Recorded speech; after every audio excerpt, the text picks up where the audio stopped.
جو ٹاپک آپ کے سامنے اعلان کیا گیا تھا مال کا فتنہ، اس کو سننے کے لیے جمع ہوئے. اس کی وضاحت ضروری ہے کہ مال اپنی ذات سے فتنہ نہیں یاد رکھی، بلکہ مال اللہ رب العزت کی نعمتوں میں سے ایک عظیم نعمت ہے.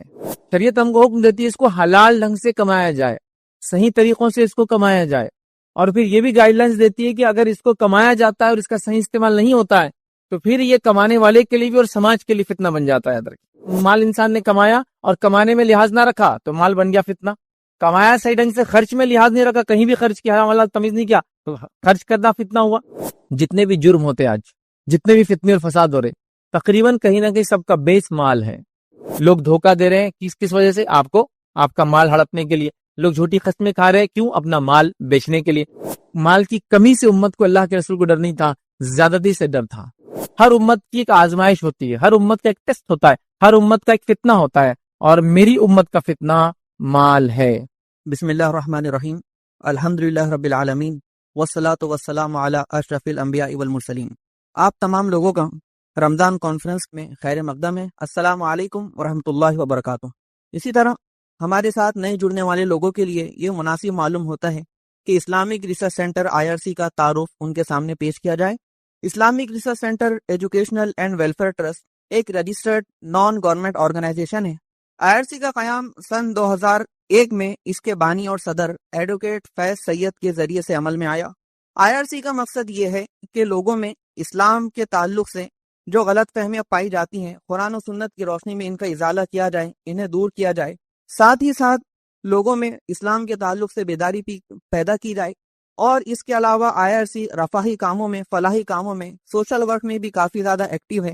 مختلف فیلڈ جیسے کہ ہیلتھ، ایجوکیشن جیسے معاملات میں IRC کی جانب سے کافی لوگوں کو تعاون کیا جاتا ہے، مستحق لوگوں کی مدد کی جاتی ہے. اسی طرح IRC کی جانب سے جدید ٹیکنالوجی کا استعمال کرتے ہوئے satellite T V, print media, internet کے ذریعے سے اسلام کا پیغام بلا مبالغہ لاکھوں لوگوں تک پہنچایا جا رہا ہے. اسی طرح ہمارے جو آج کے مقرر ہیں ان کا اگر تعارف میں آپ کے سامنے پیش کروں، جناب ایڈوکیٹ فیض سید صاحب، کہ انہوں نے IRC کی بنیاد سن 2001 میں ڈالی، اور اسی طرح سے انہوں نے اپنی جو تعلیم ہے وہ BSc bachelor of science in computers, اسی طرح سے انہوں نے MCA کی تعلیم حاصل کی، ماسٹر آف کمپیوٹر ایپلیکیشن. انہوں نے LLB bachelor of laws and MA Islamic studies کی تعلیم بھی انہوں نے حاصل کی ہے. اسی طرح ایڈوکیٹ فیض سید صاحب ایک بین الاقوامی شہرت یافتہ مقرر ہیں کہ جن کی تقاریر کو عوام الناس میں کافی زیادہ پسند کیا جاتا ہے، اور مختلف موضوعات، عنوانات کے اوپر آپ کی جو تقاریر ہے یوٹیوب کے اوپر، سوشل میڈیا کے اوپر کافی زیادہ نشر کی جاتی ہیں، پسند کی جاتی ہیں. اسی طرح ہم آج کے عنوان کے تعلق سے دیکھیں تو آج کی کانفرنس کا 3rd سیشن ہے، اور جس عنوان کے اوپر آپ لوگوں کے سامنے روشنی ڈالی جائیں گی کافی اہم عنوان ہے، وہ ہے مال کا فتنہ. جیسے کہ نبی کریم صلی اللہ علیہ وسلم نے فرمایا کہ میری امت کا فتنہ مال ہے. تو اسی عنوان کے تحت میں دعوت دیتا ہوں جناب ایڈوکیٹ فیض سید صاحب کو کہ وہ آئے اور عنوان مال کا فتنہ اس کے تحت آپ لوگوں کے سامنے اس کی وضاحت کریں. بسم اللہ الرحمن الرحیم. الحمدللہ رب العالمین والصلاة والسلام علی رسولہ الکریم وعلی آلہ وصحبہ اجمعین. رب اشرح لی صدری ویسر لی امری واحلل عقدۃ من لسانی یفقہوا قولی. وقال عز وجل فی القرآن المجید اعوذ باللہ من الشیطان الرجیم بسم اللہ الرحمن الرحیم. انما اموالکم واولادکم فتنۃ واللہ عندہ اجر عظیم. اما بعد، تمام تعریفیں اس اللہ عز وجل کے لیے لائق و زیبا ہے جو تمام جہانوں کا بنانے والا اور اسے پالنے والا ہے، اور درود و سلام اس کے آخری نبی محمد صلی اللہ علیہ وسلم پر. میں آپ سب کا استقبال اسلامی طرز سے کرتا ہوں. السلام علیکم ورحمۃ اللہ وبرکاتہ. الحمدللہ ہم تمام، جیسے کہ آپ تمام کے سامنے اعلان کیا گیا تھا کہ آج اس تیسری جو نشست ہوں گی، 3rd سیشن ہوگا ہمارا 10 ڈیز کانفرنس کا، اس کے اندر جو ٹاپک آپ کے سامنے اعلان کیا گیا تھا مال کا فتنہ، اس کو سننے کے لیے جمع ہوئے.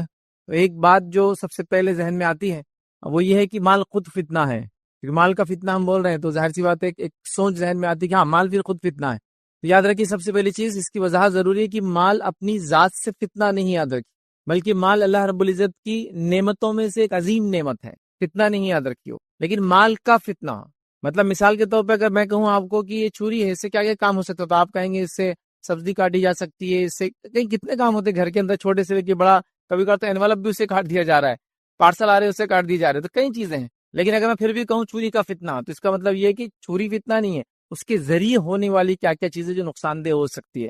کوئی کہے عورت کا فتنہ، تو عورت فتنہ نہیں، عورت کے ذریعے جو اگر وہ برائی میں چلی جائے تو کیا کیا نقصانات ہو سکتے ہیں۔ تو پتہ ہی چلا ہر اچھی چیز کو اگر الٹ کر دیا جائے، استعمال صحیح نہ ہو تو فتنہ بن جاتی ہے، بہت نقصان کا باعث بن جاتی ہے۔ تو مال بھی یاد رکھیے اللہ رب العزت کی ایک نعمت ہے، جس کو شریعت یہ حکم دیتی ہے کہ حلال ڈھنگ سے اس کو کماؤ، اس کو روزی اور جو روٹی اور کیا کیا بولتے لوگ اپنے زبان میں مال سمجھ لیجئے، اردو کے اندر مال دولت، ٹھیک ہے، اس کو اس طرح سے بھی الفاظ استعمال کیے جاتے ہیں، ٹھیک۔ تو بہرحال تو یہ ایک نعمت ہے اللہ رب العزت کی، یاد رکھیے شریعت ہم کو حکم دیتی ہے اس کو حلال ڈھنگ سے کمایا جائے، صحیح طریقوں سے اس کو کمایا جائے، اور پھر یہ بھی گائیڈ لائنز دیتی ہے کہ اگر اس کو کمایا جاتا ہے اور اس کا صحیح استعمال نہیں ہوتا ہے تو پھر یہ کمانے والے کے لیے بھی اور سماج کے لیے فتنہ بن جاتا ہے، یاد رکھیے۔ تو لہٰذا مال کے فتنے سے مراد مال فتنہ نہیں ہے، مالدار لوگ فتنہ نہیں ہے، بلکہ اس کا اگر استعمال صحیح ہوگا تو یہ اللہ کی نعمت ہے، استعمال صحیح ہوگا تو اس کو شکر گزاری میں اللہ کاؤنٹ کرے گا، اس کا اجر لکھ دیا جائے گا۔ اور اگر مال انسان نے کمایا اور کمانے میں لحاظ نہ رکھا تو مال بن گیا فتنہ۔ کمایا صحیح ڈھنگ سے، خرچ میں لحاظ نہیں رکھا، کہیں بھی خرچ کیا ہے، اللہ تمیز نہیں کیا، خرچ کرنا فتنہ ہوا۔ کمایا لیکن اس پہ جو زکوٰۃ واجب تھی نہیں دیا تو خرچ نہ کرنا بڑا فتنہ اس کے لیے۔ کمایا لیکن جن کی ضرورتیں یا جن کی ذمہ داری آپ پہ دی ہے، والدین بچے، ان پہ خرچ نہیں کیا، بن گیا فتنہ۔ کمایا لیکن کنجوسی کی، جہاں حق تھا ان کو بھی نہیں دیا، بن گیا فتنہ۔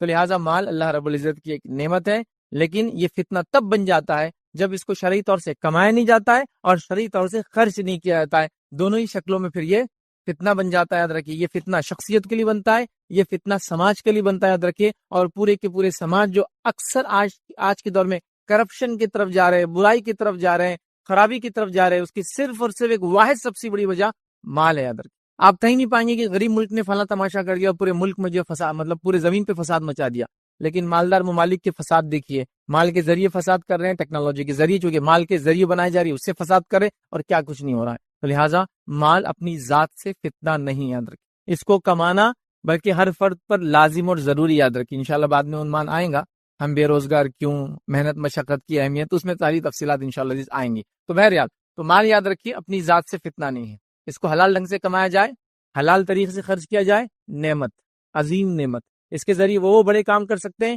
جس کا ہم تصور بھی نہیں کر سکتے۔ آئیے نبی اکرم صلی اللہ علیہ وسلم حدیث میں کیا فرماتے ہیں، دو لوگوں کے جیسا ہونے کی خواہش کے علاوہ کسی اور کے جیسا ہونے کی خواہش نہ کرو۔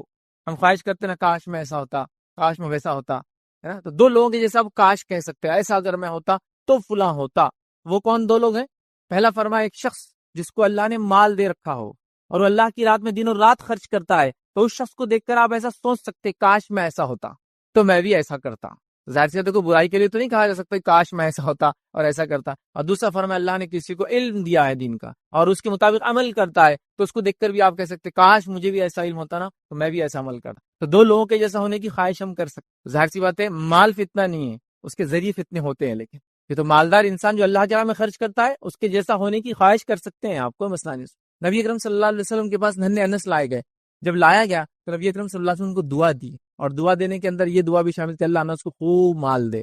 تو مال اپنی ذات سے فتنہ نہیں، اگر ہوتا تو نبی اپنے منہ سے کبھی دعا نہیں دیتے اس کی، ٹھیک ہے۔ تو لہٰذا مال کا استعمال اگر صحیح ہو تو الحمدللہ نعمت، کمایا صحیح ڈھنگ سے گیا، خرچ صحیح جگہ کیا گیا، نعمت ہوا۔ کمایا غلط ڈھنگ سے کیا گیا یا کمایا صحیح جگہ سے کیا گیا، غلط ڈھنگ سے خرچ کیا تو بھی زحمت ہوا۔ کمایا غلط ڈھنگ سے کیا گیا، کمائی غلط ڈھنگ سے کی گئی اور خرچ بھی غلط کیا گیا، زحمت پر زحمت، برائی پر اور برائی، یاد رکھیں، ٹھیک ہے۔ تو لہٰذا اس کو سمجھنا ضروری ہے، اس لیے کہ ٹاپک کی طرف جائیں گے تو لوگ سمجھیں گے مال فتنہ ہے تو اب کمانا نہیں، جو کچھ کمایا وہ بھی خرچ کر دینا، نہیں، وہ سینس میں نہیں، یاد رکھیے، اس چیز کو سمجھنے کی ضرورت ہے، یاد رکھیے، ٹھیک ہے۔ اسی طرح یاد رکھیے دنیا کے اندر ہم دیکھتے ہیں جتنے بھی جرم ہوتے ہیں آج، جتنے بھی فتنے اور فساد ہو رہے، تقریباً کہیں نہ کہیں سب کا بیس مال ہے۔ لوگوں کے پاس چوری کر رہے ہیں، بیس مال ہے، ڈاکے ڈالے جا رہے ہیں، بنیاد مال ہے، لوگ دھوکہ دے رہے ہیں کس وجہ سے؟ آپ کا مال ہڑپنے کے لیے، لوگ جھوٹی قسمیں کھا رہے ہیں، کیوں؟ اپنا مال بیچنے کے لیے۔ تو گویا مال یاد رکھیے دنیا میں ایک بڑے فتنوں کا باعث بنا، یاد رکھیے، کیونکہ اس کے حاصل کرنے کے لیے لوگوں نے جب شرعی حدود کو چھوڑ دیا، حلال حرام کی تمیز کو چھوڑ دیا، تو مال پورے کے پورے سماج کے لیے آج یاد رکھیے ایک فتنہ جو ہے بن چکا ہے، یاد رکھیے۔ اب آئیے اپنے عنوان کی طرف پڑھتے ہیں کہ مال فتنہ کیسے ہو سکتا ہے، کیا کیا شکلیں ہو سکتی اس میں فتنہ ہو، اور مال کے بارے عموماً ان جنرل کچھ باتیں آخر میں انشاءاللہ جس میں رکھوں گا۔ اس سے پہلے کہ ٹاپک کی طرف بڑھوں، ایک جس کو ہم کہتے ہیں ایک باٹم لائن جس کو بولتے ہیں، ایک بنیادی اگر بات بول دوں جو پورے لیکچر کا جسٹ ہے، وہ یہ ہے، یاد رکھیے کہ مالدار کو خرچ کیے بغیر نجات نہیں ہے۔ یہاں سے ہم بات کو شروع کریں گے۔ یہ بالکل جسٹ ہے پورے لیکچر کا. مال ایک نعمت اللہ کی، لیکن اس نعمت کا فائدہ تبھی ہو سکتا ہے جب یہ اللہ کی راہ میں خرچ ہو. تو مالدار کو خرچ کے بغیر نجات نہیں ہے، چونکہ غریب کے پاس مال نہیں ہے تو خرچ بھی نہیں کرنا، پوچھ بھی نہیں ہے، تو اس کی نجات اس پہ تو ڈیپینڈ نہیں ہے. لیکن مالدار ہے تو اس کی نجات تو خرچ پر ہی ڈیپینڈ ہے، یاد رکھ. تو مالدار کی نجات بغیر خرچ کے نہیں، یاد رکھیے، باٹم لائن ہے. تو لہٰذا اگر کسی کو اللہ مال دے تو سیدھے سے اور الٹے سے، مطلب دائیں سے اور بائیں سے اور آگے سے اور پیچھے سے وہ خرچ کرتا رہے اللہ کی راہ میں، تو یہ اس کے نجات کا باعث اور انشاءاللہ عزیز ذریعہ بن جاتا ہے. چلیے آگے بڑھتے ہیں. نبی اکرم صلی اللہ علیہ وسلم نے یہ پیشن گوئی پہلے ہی کر دی تھی کہ مال فتنہ ہونے والا ہے، اور اس امت کے لیے تو یہ خاص فتنہ ہے، یاد رکھیے. اور اللہ کے رسول صلی اللہ علیہ وسلم نے حدیث کے اندر یہ فرما رکھا، جامع ترمذی کی روایت، آپ نے فرمایا ہر امت کی ایک آزمائش ہوتی ہے، ہر امت کا ایک ٹیسٹ ہوتا ہے، ہر امت کا ایک فتنہ ہوتا ہے، اور میری امت کا فتنہ مال ہے. تو ہر نیشن جتنی امتیں گزری ہے سب کا ایک فتنہ رہا ہے، میری امت کا فتنہ مال ہے، یاد رکھیے. اسی طرح یاد رکھیے صحیح بخاری کی روایت میں نبی اکرم صلی اللہ علیہ وسلم نے، یاد رکھیے، اشارتاً یہ کہا، یا جس کو ہم کہیں گے اس بات کو واضح کیا کہ ہم کو دنیا کے اندر مبتلا نہیں ہو جانا ہے، اس کی آرائشوں میں، اس کی نعمتوں میں نہیں لگ جانا ہے. اور بخاری کی روایت میں یہ فرمایا، اللہ کی قسم میں تمہارے محتاج ہونے سے نہیں ڈرتا.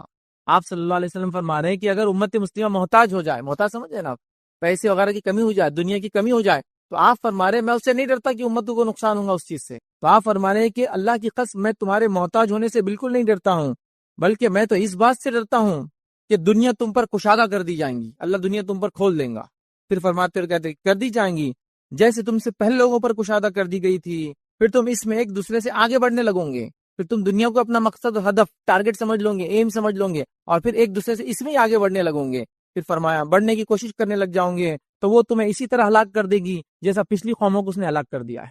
تو آپ صلی اللہ علیہ وسلم نے وضاحت کر دی کہ مجھے ڈر ہے، مطلب آپ کہہ رہے ہیں کہ اگر تمہارے پاس مال نہ ہو، اس کی کمی ہو، تو مجھے کوئی ڈر نہیں امت سے، امت اس کی وجہ سے بگاڑ میں نہیں جائیں گے، لیکن مجھے ڈر ہے کہ تم پر دنیا اللہ تعالیٰ کھول دیں گا، اور جب دنیا کھول دیں گا تو تم ایک دوسرے سے دنیا میں ایک دوسرے کے پیچھے بھاگنے لگوں گے. اور جیسے اس مالوں نے اور دنیا کی چاہت نے پچھلی امتوں کو برباد کیا ہے، اس امت کو بھی یہ مال کی چاہت دین کے اوپر، یاد رکھیے، غلط طریقے سے یہ اس امت کو بھی برباد کر دینے والی ہے. تو پتہ چلا پچھلی قومیں بھی مال کی وجہ سے برباد ہوئی، یاد رکھیے، یہ امت بھی ہوں گی.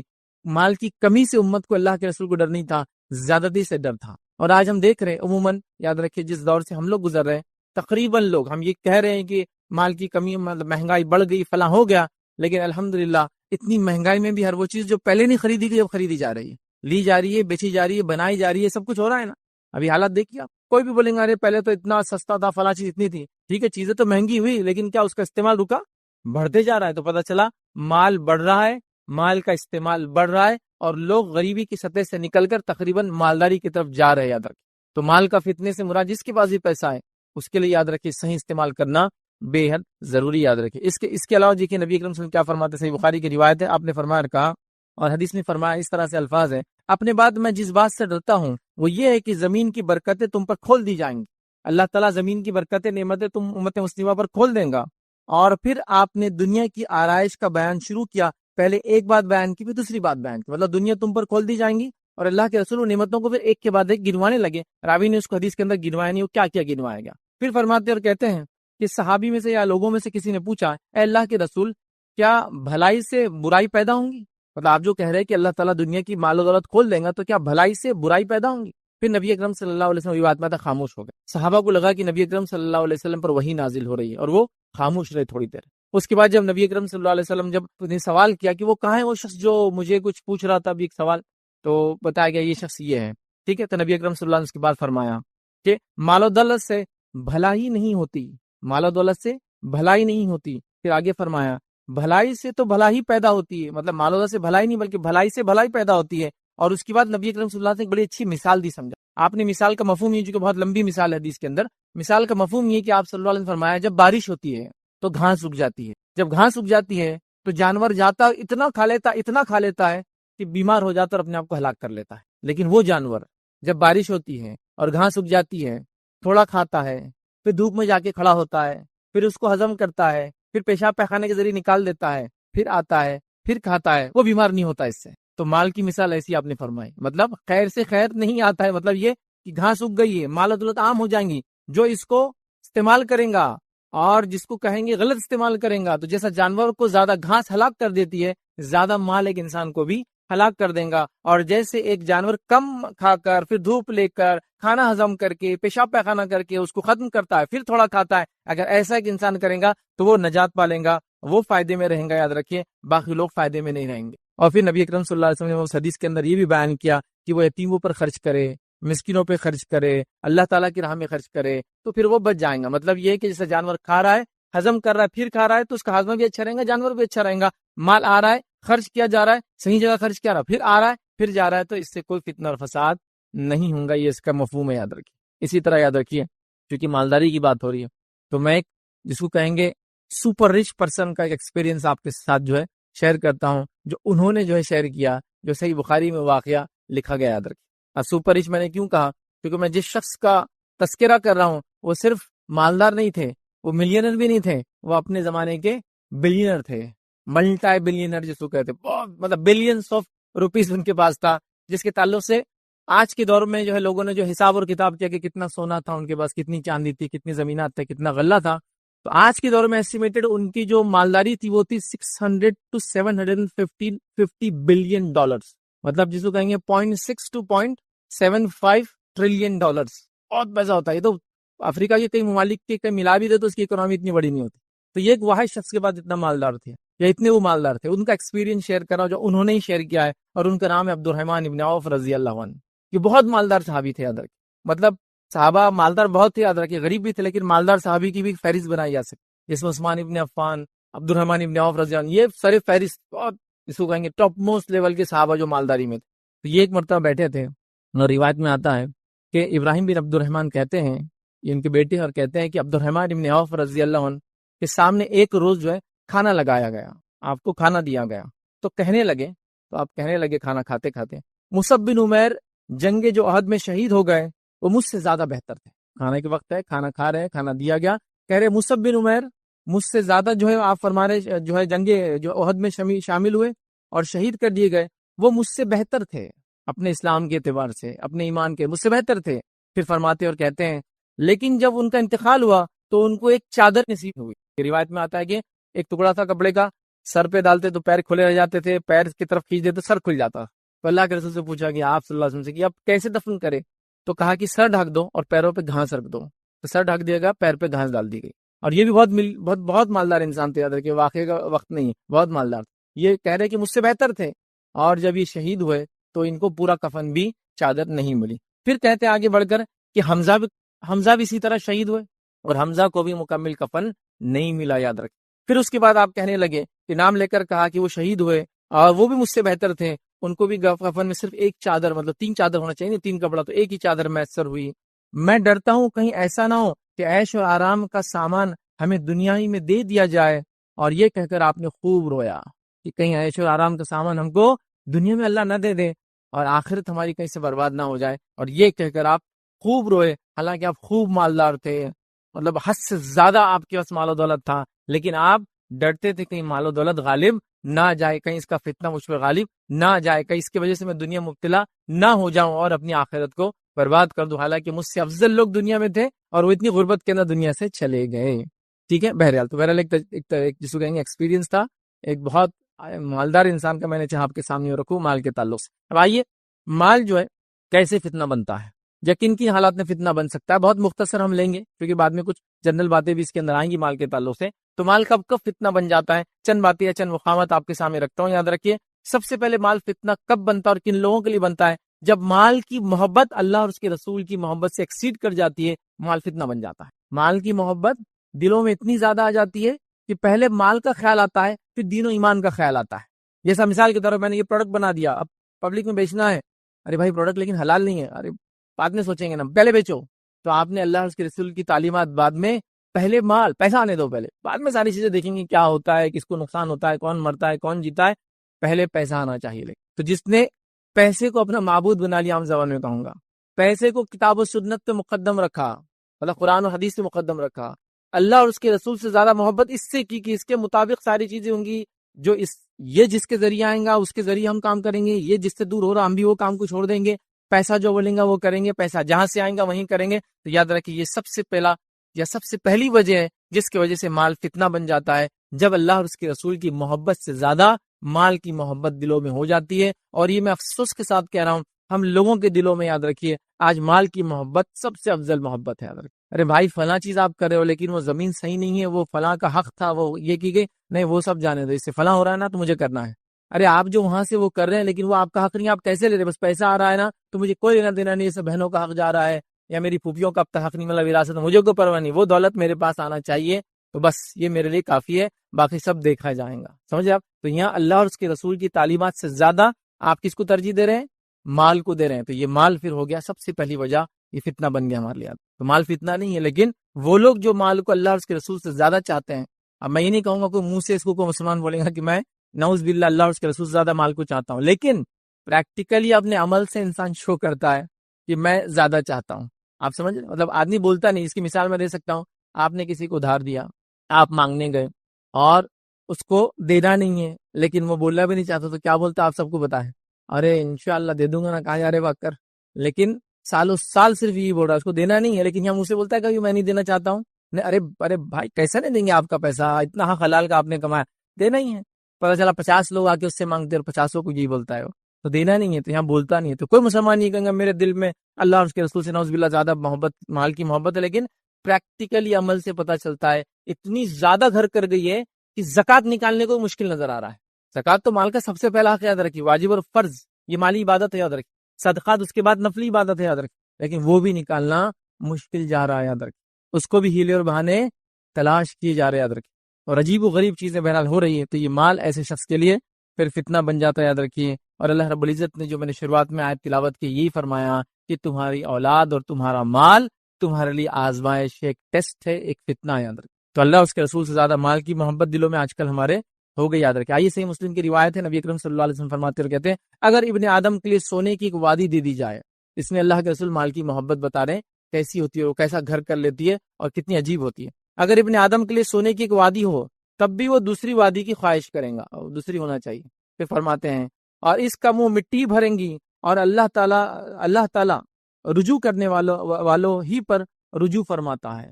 تو یہاں آپ نے فرمایا کہ جب ابن آدم کو ایک وادی مل جائیں گی سونے کی تو وہ خواہش کرے گا کاش کی دوسری وادی ہو جائے. اور یہ ہر آدمی فیل کر سکتا ہے میں نے فلاں ٹارگٹ سیٹ کیا تو اپنے لائف میں اتنا اچیو کروں گا، وہ ہو گیا تو اب اس سے ڈبل کر لیتا ہوں، وہ ڈبل ہو گیا اس کو ڈبل کرتے چلے جاتا ہوں، ہے نا. تو فلاں چیز فلاں، یہ خواہش کبھی ہوتے نہیں. اللہ کے صرف ہمارے خبر کی مٹی جو منہ میں جائیں گی نا بس تبھی اس کی خواہشات ختم ہوں گی. تو پتہ چلا مال کی خواہش ہماری فطرت میں ہے اور وہ بہت شدید ہو جاتی ہے. تو لہٰذا کس کا کام ہے اس کو کنٹرول کرنا؟ میرا اور آپ کا کام ہے کہ اس کو ہم کنٹرول کرے، نفس کو دبائے، مال کے پیچھے پڑھ کر اللہ رسول کی تعلیمات کو ہم کہیں چھوڑ تو نہیں، یہ دیکھنا ضروری ہے. دوسری روایت صحیح مسلم کی یہ بھی یاد رکھیے، اس میں اللہ کے رسول صلی اللہ علیہ وسلم فرماتے اور کہتے ہیں بوڑھے آدمی کا دل دو چیزوں کی محبت پر جوان ہی رہتا ہے ہمیشہ. بوڑھے آدمی کا دل بھی دو چیزوں کی محبت میں ہمیشہ جوان رہتا ہے. کیا فرماتے ہیں؟ دو چیزیں کون کون سی آپ فرماتے ہیں؟ زندگی کی چاہت اور مال کی چاہت. یہ دونوں چیزوں پہ وہ جوان ہو جاتا فوراً. مطلب ایک آدمی بوڑھا ہو جائے تب بھی دو چیزوں کی اس کی خواہش ہمیشہ جوان رہتی. ایک کی مال کماتا جاؤں اور میری جوانی واپس آ جائے، عمر پیچھے چل جائے یا عمر رک جائے.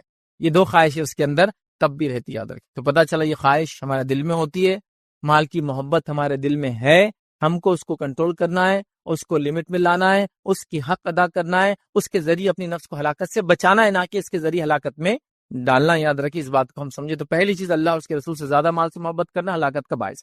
دوسرا یاد رکھیے ہلاکت کا باعث مال کب بنتا ہے، وہ یہ یاد رکھیے حلال اور حرام کی تمیز کیے بغیر مال کمانا.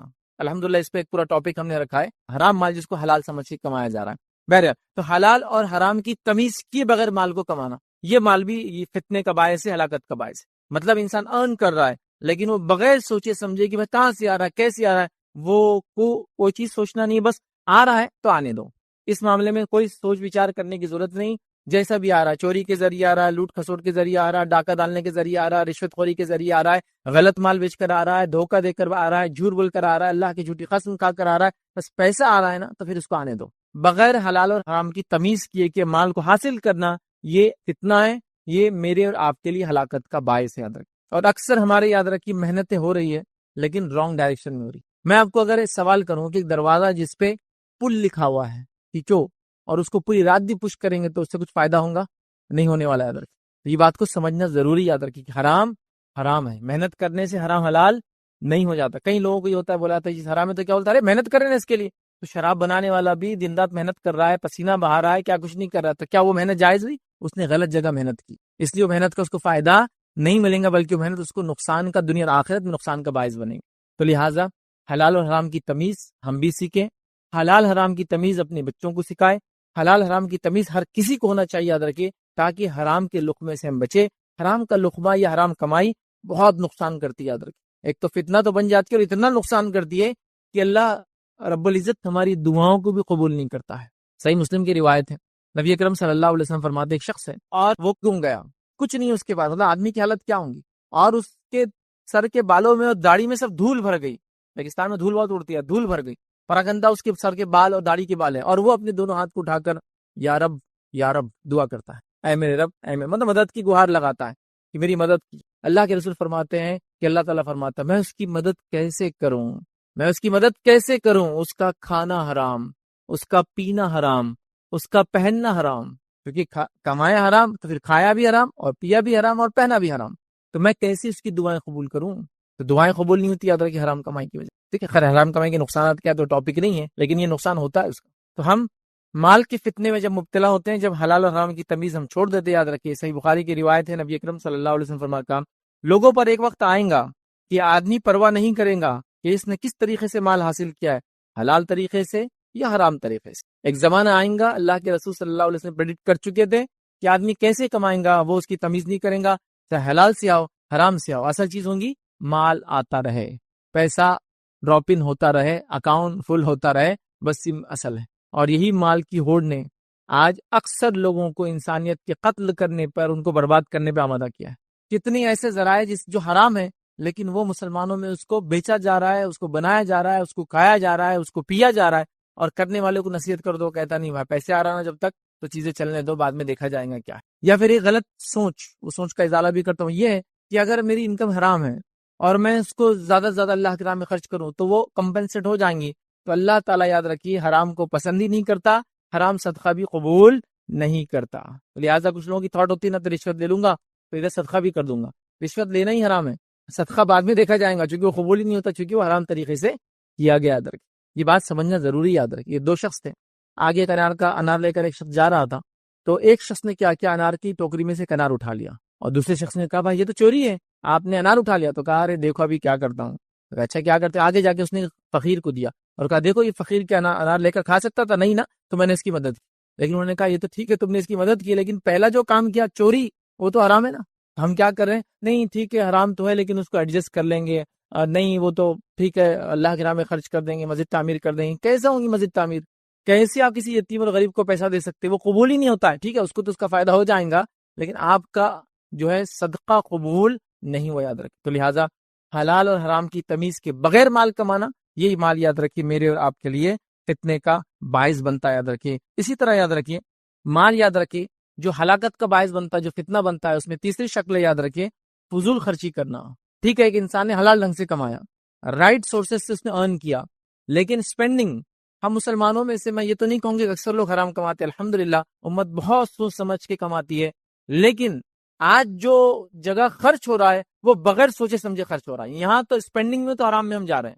ٹھیک ہے، میں نے بہت محنت سے ارن کیا، محنت سے کمایا، الحمدللہ بہت اچھی بات ہے، لیکن خرچ میں ہم بالکل نہیں سوچ رہے ہیں۔ ایک قلیل تعداد جو حرام کما رہی ہے، حلال اور حرام دونوں جگہ خرچ کر رہی ہے، لیکن ایک بڑی تعداد جو الحمدللہ حلال ہی کما رہی ہے لیکن خرچ میں کوئی تمیز نہیں کر رہی ہے۔ تو یاد رکھو، جیسا حلال کمانا ضروری ہے ویسے حلال خرچ کرنا بھی ضروری ہے۔ تو آج خرچ صحیح جگہ نہیں کیا جا رہا ہے، عام زبانوں کے فضول خرچی میں ڈالا جا رہا ہے، اور نہ جانے کہاں کہاں یاد رکھیے کن کن جگہوں پر مال کا استعمال ہو رہا ہے، اور یہ مال میرے اور آپ کے لیے یاد رکھیے ہلاکت کا باعث بن جا رہا ہے۔ یاد رکھیے اللہ رب العزت نے قرآن نے فرمایا اور کہا، سورہ اعراف سورہ نمبر 7 آیت نمبر 31 میں اللہ فرماتا اور کہتا ہے کلوا واشربوا ولا تسرفوا۔ اللہ فرماتا اور کہتا ہے کھاؤ اور پیو اور اسراف مت کرو، بیجا خرچ مت کرو۔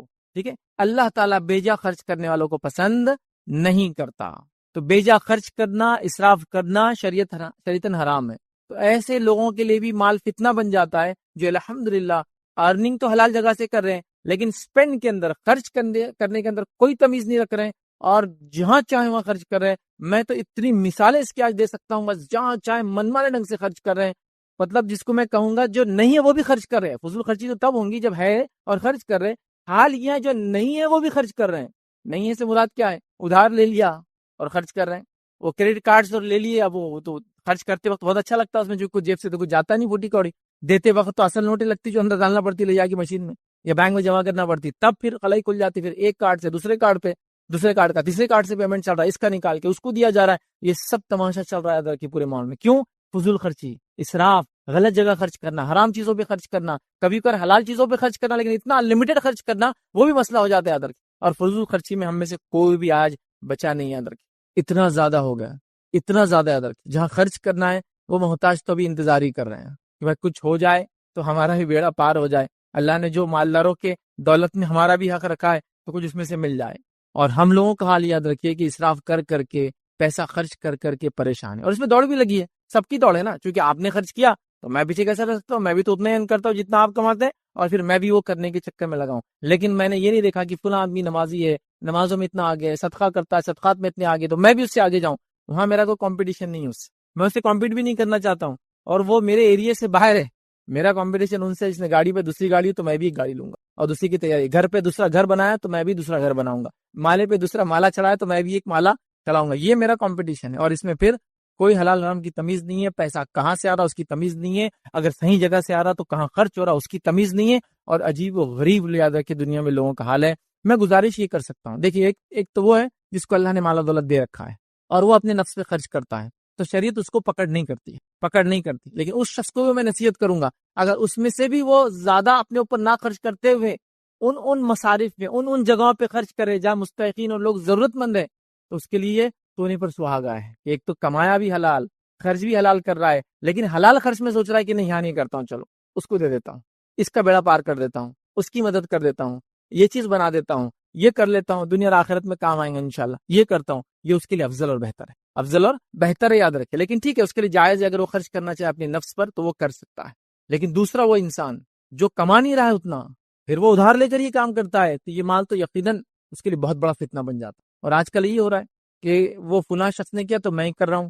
تو دیکھیے اس کی انکم الگ ہے، وہ اللہ نے اس کو مال و دولت دے رکھا ہے، وہ جہاں یہاں خرچ کرتا ہے تو اللہ کی راہ میں بن مٹی کئی جگہ خرچ کرتا ہے. تو تم ایسا اس کے ساتھ کمپیٹ کر ہی کیوں رہے ہو؟ ابھی ایک نیا فلسفہ چلا ہے، فلسفی چلی، وہ کیا ہے کہ اللہ تعالیٰ نے اگر سب کو برابر بنا دیا ہوتا تو کتنا اچھا ہوتا تھا نا، تو یہ مسئلے ہی نہیں ہوتے تھے، غربت اور مالداری اور فلاں اور فلاں. تو آئیے میں چھوٹی سی بات آپ کو بتاتا ہوں کہ اللہ تعالیٰ اگر سب کو برابر بنا دیتا، کچھ لوگ کبھی کبھار تو نعوذ باللہ کوستے بھی تقدیر کو، کیا اللہ تعالیٰ نے ایسا کیا؟ تو اگر سب کو برابر بنا دیتا کیا دنیا میں حال ہوتا؟ اس کے لیے میں ایک چھوٹی سی مثال دوں گا. بہت پہلے جب میں چھوٹا تھا تو ایک کارٹون میں نے دیکھا تھا، اس کارٹون کی مثال دیتا ہوں. اس میں ایک اچھا واقعہ بتایا تھا. اس میں ایک جن رہتا، کارٹون ہے میرا، جن رہتا اور جن کے ساتھ اس کا ایک دوست رہتا طوطا. اب ہوتا یہ کہ وہ جن اور طوطا اچھے دوست رہتے تھے. ایک بار طوطا بولتا تیری جو طاقت ہے اتنی زیادہ ہے، اگر میرے پاس ہوتی نا تو میں تو فلاں فلاں فلاں فلاں کر دیتا ہوں. جن احساس کمتری میں آ جاتا ہے اور اپنی طاقتیں تھوڑی ایک دن کے لیے طوطے کو دے دیتا ہے، جاؤ جو کرنا ہے کرو. اب طوطے میاں نکلتے ہیں اور بس جادو کی چھڑی، لوگ آتے پیسہ چاہیے پیسہ چاہیے، اتنا پیسہ کیوں بولتے شہر میں پیسہ برس جائے تو ہیرے برس رہے، موتی برس رہے، پیسے برس رہے، لوگ اس کو لوٹ رہے. اب یہ ہو گیا تھوڑے دن، ایک دو گھنٹے بعد ایک آدمی آتا بیمار رہتا ہے، بھائی میرے گھر میں بیمار ہے، کوئی اس کو اٹھا کے لے کے چلو. تو دوسرا بولتا میں بھی تو تیرے اتنا مالدار ہوں، ہر آدمی ایسا پیسے ہاتھ میں سونا چاندی ہیرے لے کے گھوم رہا ہے ایک کپڑا خریدنے، لیکن وہ بولا اب دو لاؤ ایسے بھر کر، کیونکہ کیا ہو گیا، پیسہ ڈی ویلیو ہو گیا. پیسے کے عام ہونے سے اس کی ویلیو ختم ہو جاتی، معلوم اس کا ٹیسٹ ختم ہو جاتا ہے، اس سے دنیا چل ہی نہیں سکتی ہے. یہ سسٹم دنیا کا چلیں گے نہیں جب تک مالدار اور غریبی والا سسٹم نہیں چلے گا. یہ اللہ نے اپنے حکمت سے بنایا ہے. غریب کو غریب اس کے گناہوں کی وجہ سے نہیں بنایا، اور مالدار کو مالدار اس کے نیکی کی وجہ سے نہیں بنایا. دونوں کو ایک دوسرے کے ٹیسٹ بنایا. مالدار سے غریبوں کو ٹیسٹ کر رہا ہے، غریبوں سے مالدار کو ٹیسٹ کر رہا ہے. یہ اس کے ٹیسٹنگ ہے. یہ سب مالدار ہو گئے تو پھر اس کے بعد پورے شہر کے لوگ جمع ہوتے اور طوطے کو اتنا مارتے اور اس کو بولتے واپس جس کے پاس صلاحیت تھی جن کی اس کو دے دو، اور جن پھر اس کو واپس کی صلاحیت مل جاتی. تو گویا ایسا ہو ہی نہیں سکتا ہے دنیا میں. تو اب اصل چیز تو یاد رکھی، خرچ. ریکویسٹ کروں گا خرچ کو صحیح جگہ کر. اللہ نے دیا بھی ہے تو احتیاط کر کے اپنے لمٹ میں رہ کر آس پاس کے حالات کو دیکھتے ہوئے زیادہ سے زیادہ اس پہ خرچ کرے.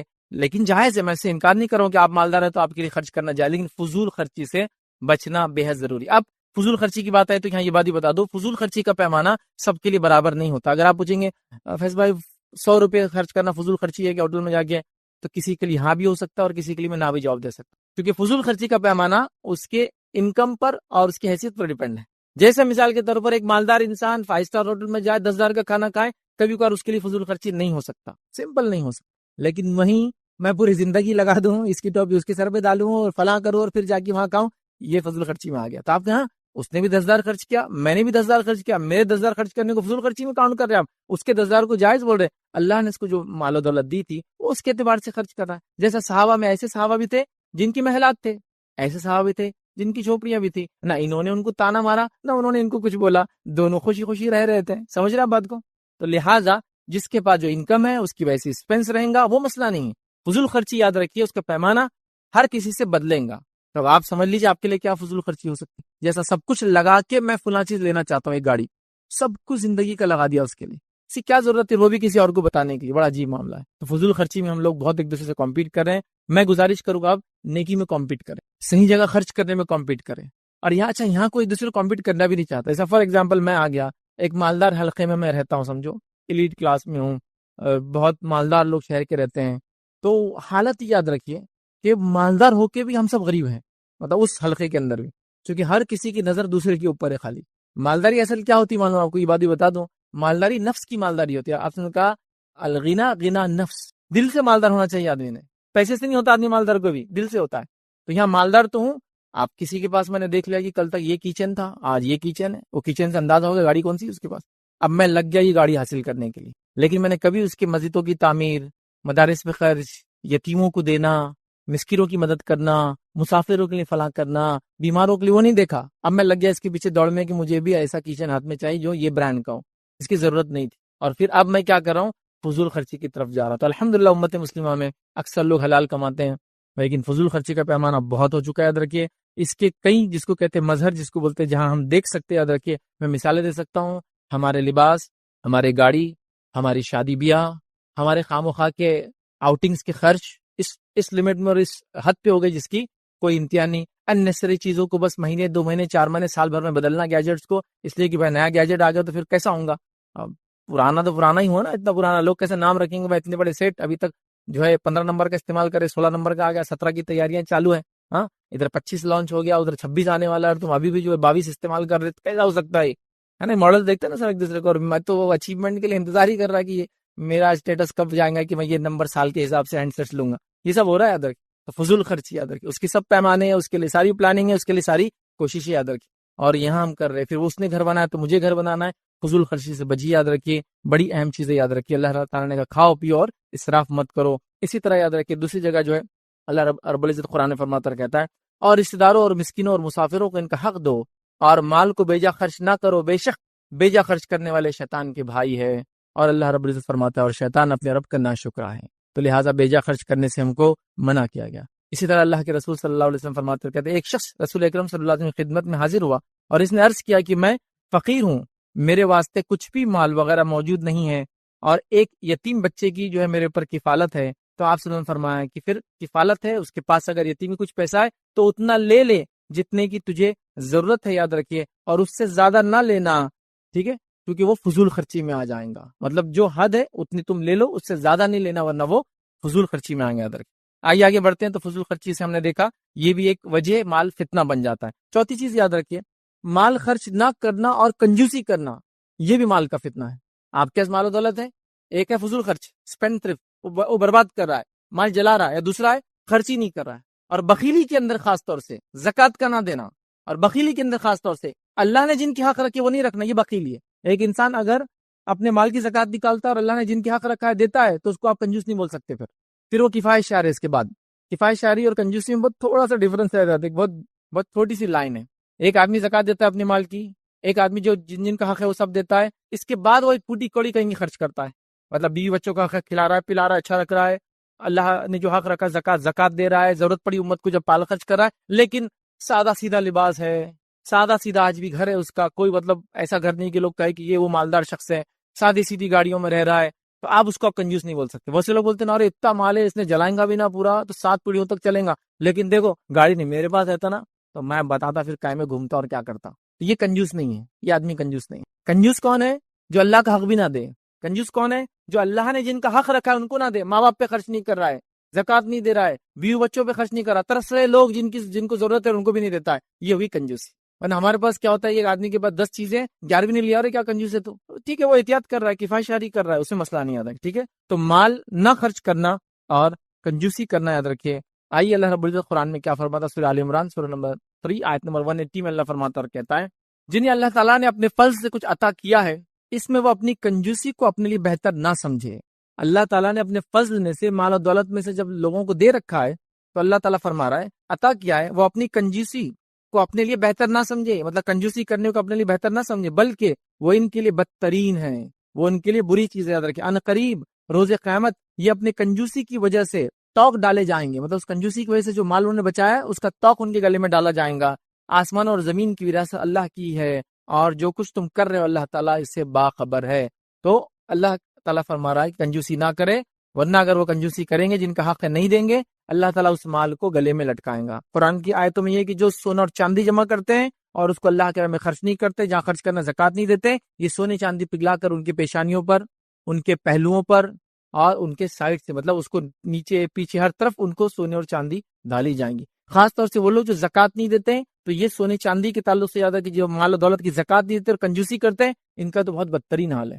اور مال کی زکوٰۃ نہ دینا کنجوسی کی وجہ سے، کسی بھی اور وجہ سے، یاد رکھیے مال کی محبت کی وجہ سے، یہ تو اتنے بڑے فتنے کا باعث ہے کہ باقی سارے لوگوں کو عذاب حساب و کتاب کی بات ہونے والا ہے۔ لیکن جو زکوٰۃ نہیں دیتا تھا اس کا حال یہ ہوگا، جب حساب اور کتاب چلیں گا تو وہ 50,000 ایئرز تک اس کو عذاب دیا کنٹینیوس جاتا رہے گا، اور پھر اس کا حساب الگ ہونے والا ہے۔ مطلب میں نے نماز نہیں پڑھی تھی، حساب و کتاب ہو رہا ہے، سزا مل رہی ہے۔ زکوٰۃ نہیں دی تھی تو حساب و کتاب لوگوں کا چالو ہے، جب تک لوگوں کا حساب کتاب چالو ہے تب تک بھی سزا مل رہی ہے۔ آنکھ تپایا جا رہا ہے، سونے اور چاندی کو پگھلا کر چہروں پر اور جسم پہ ڈالا جا رہا ہے۔ وہ جانور جن کی زکوٰۃ نہیں دی گئی، انسان کو لٹا دیا جائے گا، جانور موٹے تازے ہو جائیں گے اور اس پر اتنے 50,000 سال تک دوڑتے رہیں گے، اس کے اوپر سے دوڑیں گے۔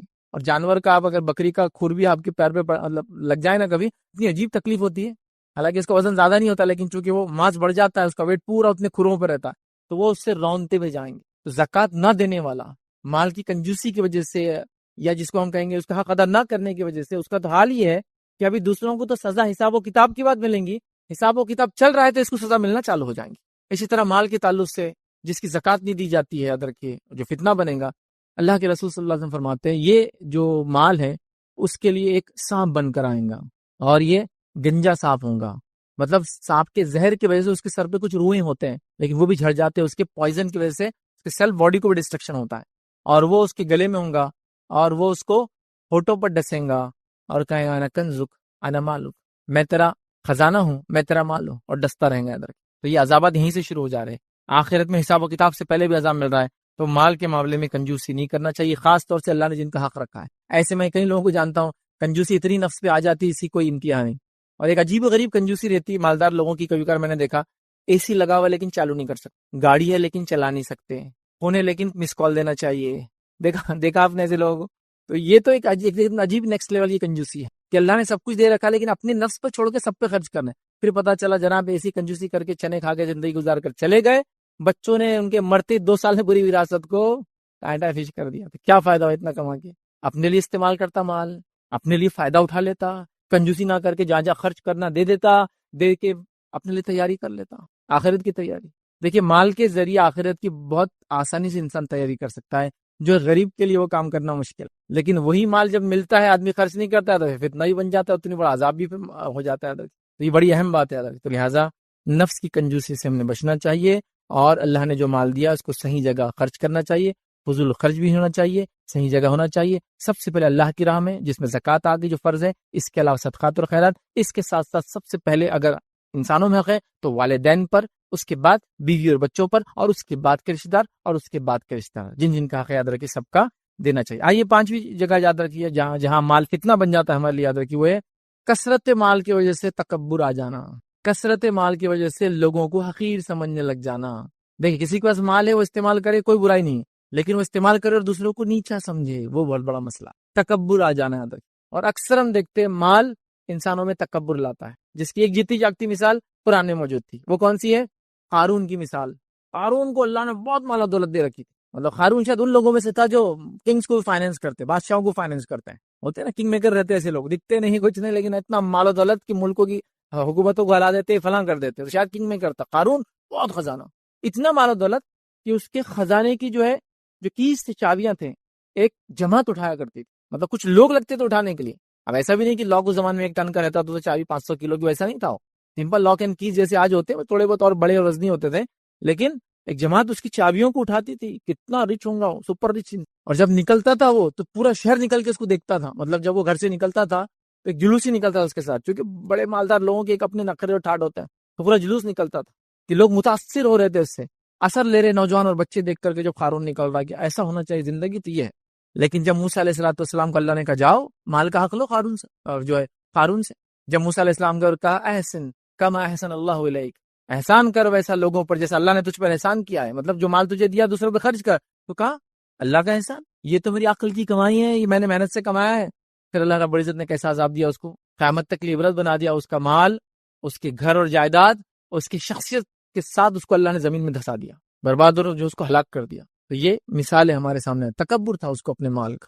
تو آج مال کیا کر رہا ہے؟ تکبر لا رہا ہے. دیکھیے اب اچھی اچھی گاڑیاں استعمال کیجیے، کوئی بات نہیں، اچھی اچھی گھڑیاں استعمال کیجیے، کوئی بات نہیں، اچھے اچھے کھانے کھائیے، کپڑے پہنیے، کوئی مسئلہ نہیں. دوسروں کو حقیر مت سمجھیے، اپنے آپ کو ان سے افضل مت سمجھیے. پرابلم یہ ہوتا ہے جب ہم کیا کریں دوسروں کو حقیر سمجھ رہے اس استعمال سے، یہ بڑا پرابلم ہے. اچھا وہ لوگ جن کو یہ چیز نہیں ملی ہے وہ کسی کے استعمال سے ان کو متکبر خود سے ڈکلیئر نہ کرے، یہ بھی بڑا مسئلہ رہتا. جس کے پاس مال نہیں ہے وہ سیلف بتا کے یہ متکبر ہے. اس نے کیسا تکبر؟ اس کو اتنی مہنگی گھڑی کیوں پہنا؟ مہنگی گھڑی پہننے سے اس کا تکبر ظاہر نہیں ہوتا. یاد رکھیے، اگر وہ مہنگی گھڑی پہن کر اپنے آپ کو آپ سے افضل سمجھ رہا ہے جب وہ متکبر ہوا. اگر وہ ایسا نہیں سمجھ رہا بھائی گھڑی ہے بس میں نے پہنا ہوا، آپ کیوں سمجھ رہے؟ تو یہ میرا مسئلہ ہے. تو یہ بھی ایک مسئلہ ہوتا ہے کہ ہم خود ڈکلیئر کریں کون متکبر ہے کون نہیں. یہ آپ نے ڈکلیئر میں نہیں کر سکتا، وہ دل کی کیفیت، وہ دل کی کیفیت. لیکن یہ ہو جا رہی ہے، بچوں کے اندر آ جا رہا ہے میرا باپ اتنا مالدار ہے، باپ کے اندر آ جا رہا ہے کہ میں اتنا مالدار ہوں، بیوی بچے اس کے اطراف میں سب متکبر ہوتے چلے جا رہے ہیں. تکبر نہیں کرنا چاہیے، تکبر نہیں کرنا. کیوں نہیں کرنا ہے تکبر؟ خاص طور سے سنیے، متکبر لوگوں کو اللہ رب العزت جو ہے اللہ کے رسول فرماتے حدیث کے اندر جہنم میں ڈالیں گا. تو کیسے ڈالیں گا معلوم؟ جہنم متکبرین کو ان کو چونٹی بنا دیں گا. دنیا میں اکڑتے تھے نا، تو اللہ چوٹیوں کے اتنے چھوٹے چھوٹے جسم دے دیں گا ان کو، اور چوٹی بنا کے جہنم میں ڈالیں گا ان کو، چونکہ وہ تکبر کرتے بڑا سمجھتے تھے. اور تکبر کیوں نہیں کرنا چاہیے؟ حدیث قدسی ہے، نبی اکرم صلی اللہ علیہ وسلم فرماتے اور کہتے ہیں تکبر اور عظمت یہ اللہ کی جو ہے یہ چادر ہے. اللہ فرماتا ہے حدیث قدسی ہے کہ تکبر اور عظمت، بڑائی، یہ اللہ کی چادر ہے. ٹھیک ہے. اور پھر اللہ تعالیٰ فرماتا ہے جو دونوں میں سے کوئی ایک بھی کام کریں گا میں اسے جہنم میں ڈالوں گا. تکبر اللہ کا حق ہے، اس نے اتنی بڑی کائنات بنائی، وہی ایک ذات ہے جو لائق ہے کہ وہ تکبر کرے، باقی کوئی نہیں کر سکتا. کچھ بھی نہیں کیا ہم نے. تو حالات یہ ہے کہ سڑک پہ چل رہے تھوڑا سا پتھر آ گیا منہ کے بل گرے، داتا بھی توڑ لیا، منہ بھی پھٹ گیا پورا.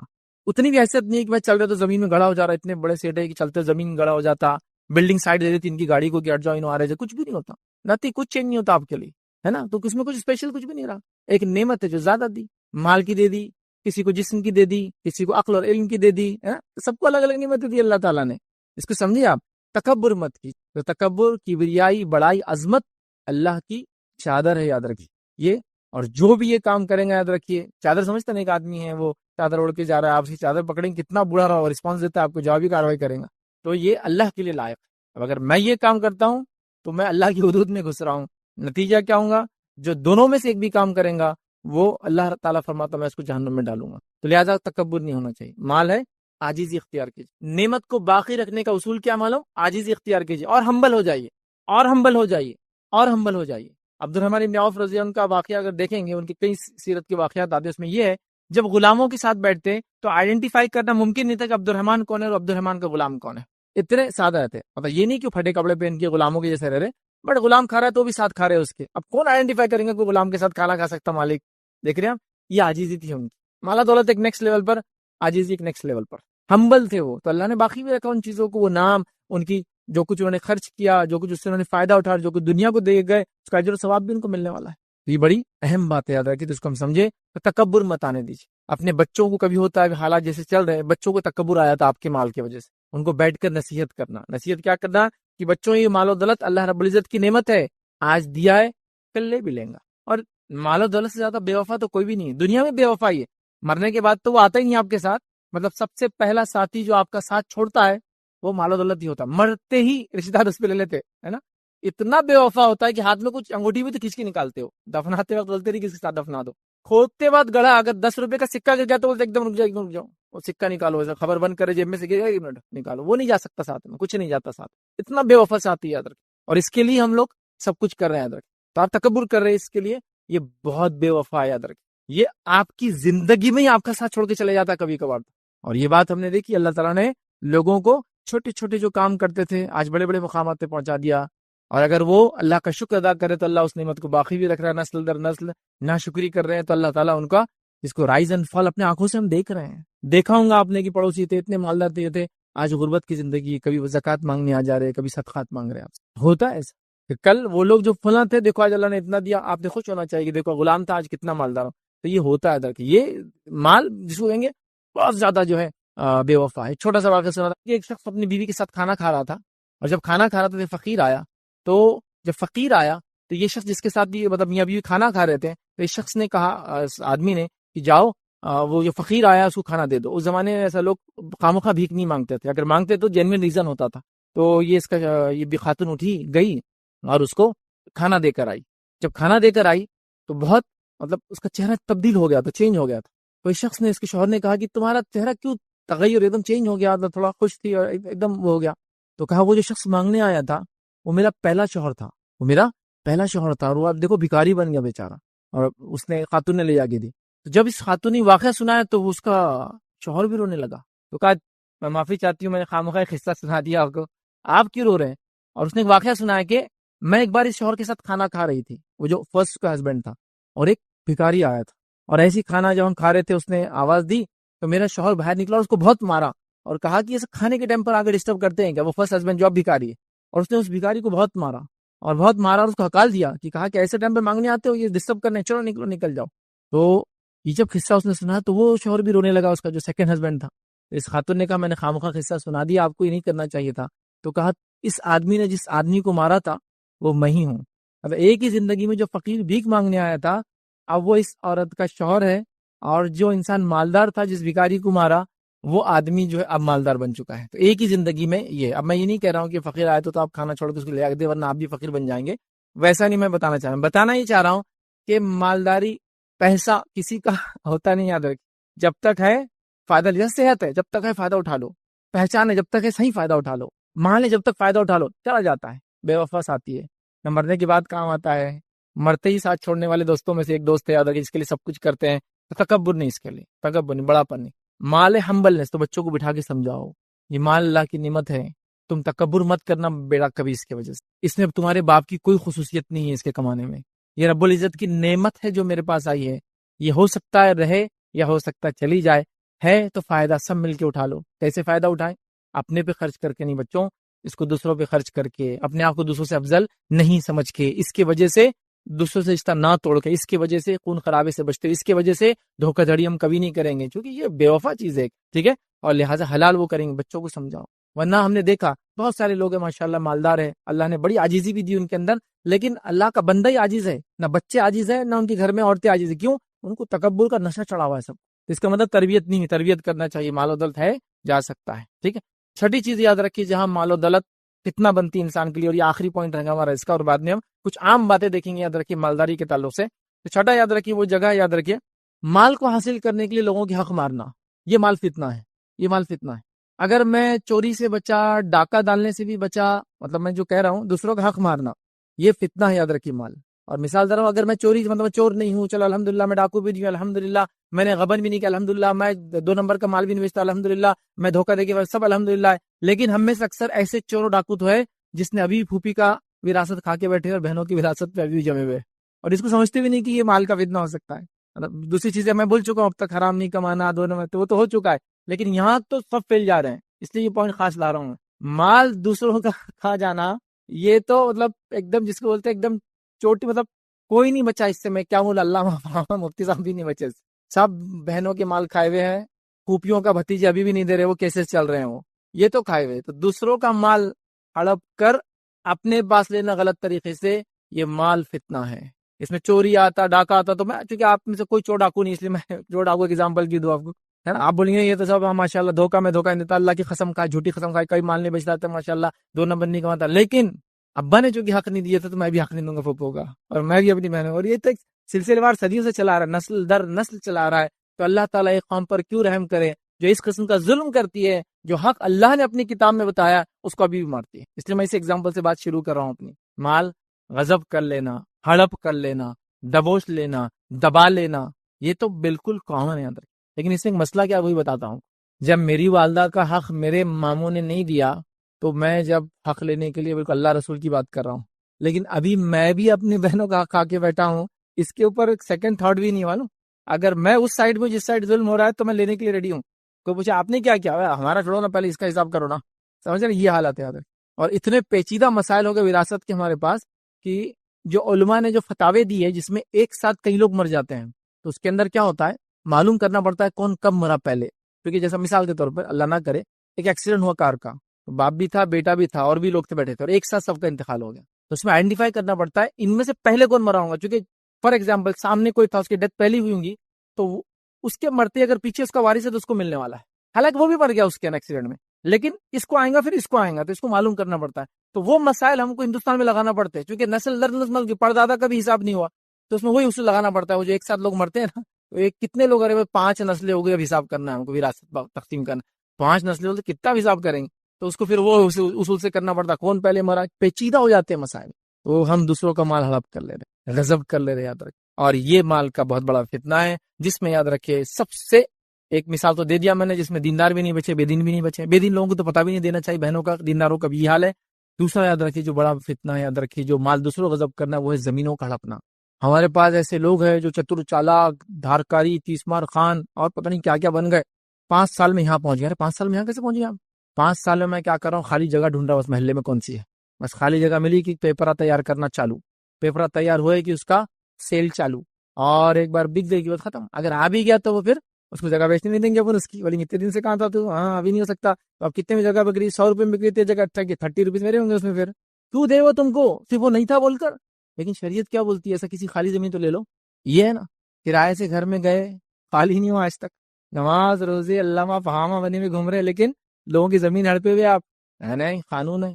میں بول رہا ہوں اللہ تعالیٰ نے یہ حکم دیا کہ آپ کو، رسول اللہ صلی اللہ علیہ وسلم فرمانے ہے کہ کسی کی ملکیت چینج ہو جاتی خالی آپ کے اس کے پاس رہنے سے، نہیں، واپس دو اس کو جگہ. 1000 سال بھی ہو گئے تو آپ کو واپس دینا پڑے گا، چونکہ وہ اس کی جگہ ہے. اور زمین کا معاملہ پیچیدہ کیوں ہے معلوم آپ کو، اس کی سزائیں بہت سخت ہے، سزائیں بہت سخت